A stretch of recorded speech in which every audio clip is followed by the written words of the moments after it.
Welcome to our new channel. We are excited to start this journey with you and promise to deliver enjoyable and valuable content. If you like what we offer, don't forget to hit the subscribe button and activate the notification bell to get all our updates. Your support encourages us to work harder and be more creative. In the heart of an ancient city with a rich history, where the old intertwines with the new, a massive art exhibition was held inside an abandoned 19th century palace. Inside this palace, lights dance between the artworks and sculptures, as if trying to breathe life into its dark corners.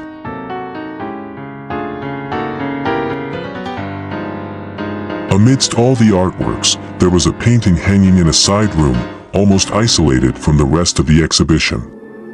This painting was different. It depicted a bloody scene, a fierce battle between ancient warriors, with disfigured faces filled with pain and terror. The painting exuded violence, and the viewers could not stop tracing its horrific details. One evening, a young man named Samar, a novice artist with a great passion for mysterious art, entered the exhibition. Samar was drawn to the strange painting as if it were calling to him. He stood before it for hours, contemplating its violent details. The longer he gazed, the more he felt a change within him. His heartbeat quickened, and his mind began to fill with dark thoughts. When it was time for the exhibition to close, Samar couldn't tear himself away from the painting. He remained standing in front of it, frozen in place, until he felt a cold hand touch his shoulder. He turned quickly to find the exhibition guard asking him to leave. Samar left the exhibition, but something inside him had changed. Samar returned home, but his mind was trapped by those bloody images. He didn't sleep that night, and nightmares haunted him. The next day, he went to work as usual, but he felt an inexplicable anger rising within him. Whenever he looked at his colleagues, he imagined himself attacking them brutally, stabbing and tearing them apart. A few days later, Samar decided to return to the exhibition to see the painting again. But this time, he wasn't alone. He brought his friend Layla along, trying to convince her of the painting's beauty and mystery. Layla stood beside him, but soon she felt fear and discomfort. She tried to persuade him to leave, but he stubbornly refused. As Samar and Layla stood in front of the painting, a group of visitors entered the room. Samar began to feel his breath quicken, and his mind was engulfed by a black fog. Suddenly, without any warning, Samar pulled out a knife he had been hiding in his pocket and started attacking the visitors with indescribable brutality. Screams of terror filled the space, and the blood of the visitors splattered across the room's walls. Layla tried to escape, but Samar grabbed her forcefully, looking into her eyes with a crazed expression. Slowly, Layla realized that Samar was no longer himself. He had become a dark creature under the influence of the cursed painting. In the heart of the chaos, the sound of screams and groans filled the halls of the mansion. Some visitors tried to escape, but the doors to the room were tightly shut, as if the painting had a grip on the entire place.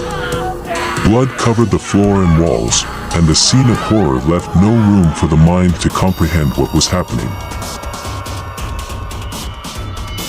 Samar moved quickly among the victims, as if in a state of bloodthirsty euphoria. He stabbed and struck indiscriminately, with victims falling one after another. One visitor, a strong-built man, tried to stop Samar. He rushed toward him, attempting to disarm him, but Samar was faster and more skillful. With a single strike, the knife plunged into the man's neck, and blood gushed out like a fountain, covering Samar's face with even more madness.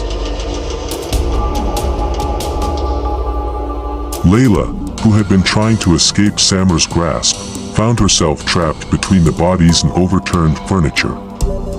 She screamed his name, trying to reach the part of Samar she knew, but all she saw were empty eyes and a twisted smile. In a moment of desperation, she grabbed a small chair and struck Samar on the head. He staggered slightly, but the blow wasn't enough to stop him. In the blink of an eye, Samar grabbed Layla and threw her to the ground. She froze, unable to resist. He slowly raised the knife above her, a gleam of absolute madness in his eyes. With one final scream, the knife plunged into Layla's chest, and life slowly ebbed from her last gaze filled with confusion and betrayal. The police finally arrived, the sounds of their cars filling the streets around the mansion. They stormed in, ready for action, and quickly headed towards the source of the screams. When they reached the room with the painting, the smell of blood and death choked the air. The officers saw Samar standing amidst the bodies, the knife in his hand dripping with blood, his eyes ablaze with madness. Without hesitation, they aimed their weapons at him and ordered him to drop the knife. But Samar wasn't listening, his eyes were fixed on the painting. With a swift step, Samar lunged towards one of the officers. The officers fired their weapons, and the sound of gunfire echoed throughout the room. Multiple bullets pierced Samar's body, but he didn't immediately fall. It seemed as if an unseen force was moving him, keeping him standing despite his bleeding wounds. In a final moment of his madness, Samar managed to approach one of the officers and plunged the knife into his side before finally collapsing to the ground, lifeless. His face still bore that twisted smile, his gaze fixed on the painting. After the massacre, the painting remained hanging on the wall, as if silently observing everything that had transpired. The gazes of the warriors in the painting seemed more alive, and their twisted faces radiated with a hint of devilish satisfaction. As things calmed down and the police began gathering evidence, one investigator noticed something strange. The blood splattered on the painting didn't seem to flow naturally. It appeared as if it was seeping into the painting itself, enriching the details of the bloody battle it depicted.